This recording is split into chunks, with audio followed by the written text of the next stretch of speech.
I den her video vil jeg vise dig, hvordan du laver en artikel på din nye Joomla hjemmeside.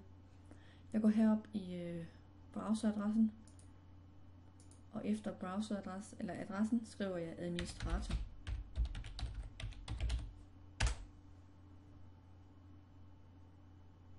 Så kommer jeg ind på en side, hvor jeg kan logge på, for at komme ind i administratormodulet. Så der taster du de oplysninger, du har fået udleveret.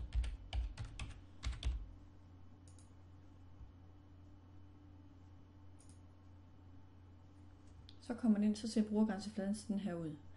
Det her, hvor der står K2, det skal du ikke tage dig af, det er her nu. Det er noget, vi er ved at prøve af. Det vil ikke være der på din hjemmeside. Der vil kun være det øverste her. Jeps. Så vil vi gerne tilføje en ny artikel. Så går vi op og trykker på tilføje en ny artikel.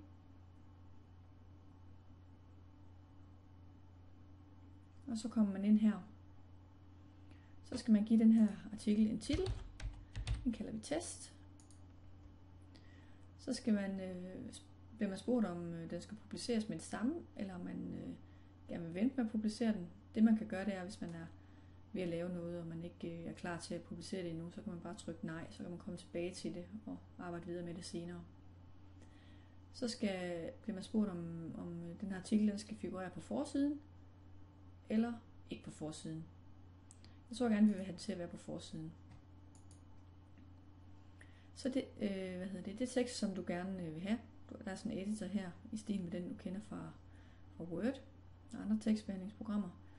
Så det, du gerne vil have i artiklen, det skriver du simpelthen bare her. Nu skal vi bare teste et par gange her.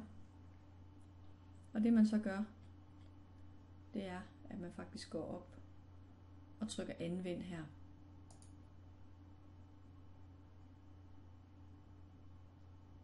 Ja. Så kan man se, at det er gemt, det her. For at komme helt ud af den, så skal man trykke gem. Så er man helt ud af artiklen. Så kan I se her i den, der hedder, det indhold heroppe, der hedder, eller den her punkt her, der hedder artikler. Der ligger alle de artikler, vi har i vores system her. Den her, den hedder test, og den ligger på forsiden, og den er lavet af mig. Så går vi ind, kan vi gå ind under forhåndsvisning for at se, hvordan det ser ud ude på forsiden. Og se, så er der en artikel her, der hedder test, en titel, test, og et indhold, hvor der står test. Så går man op og lukker den her, den åbner i en ny fane. Det er sådan set det. Så vil jeg vise dig, hvordan du lægger et billede ind i din artikel. Så du går ind og vælger den samme artikel igen. Så går man hernede i bunden og trykker billedet. Her kan man så enten uploade et billede, hvis man har lyst til det.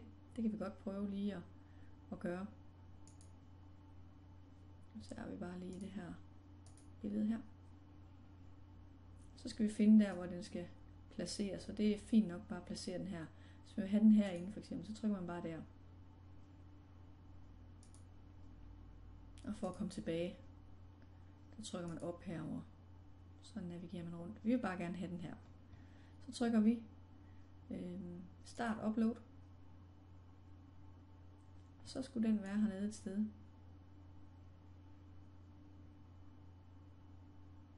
Den var der. Der er en adresse til den her. Så kan vi give den en beskrivelse.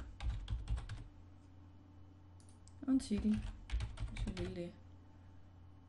Hvis vi klikker billedtekst af, så viser den en tekst under billedet.